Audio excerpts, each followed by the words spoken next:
To fix the problem where your Honor Earbuds X8 are not charging, first we need to check our USB-C port on the case. And as you can see for mine right here, it is very dirty, and we can try to clean it using this SIM ejection tool.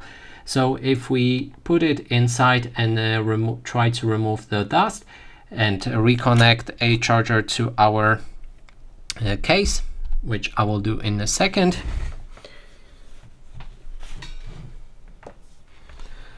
Just like that, our case should start charging, and you can see it by looking on the LED lamp right here.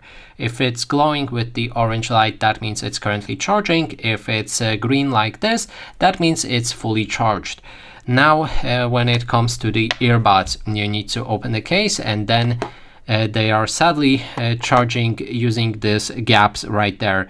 So if your earbuds are not charging, you will need to try to clean those ports right there inside using something like the Q-tips, but make sure not to water them or use anything water related to clean something like a charger. And that is basically everything.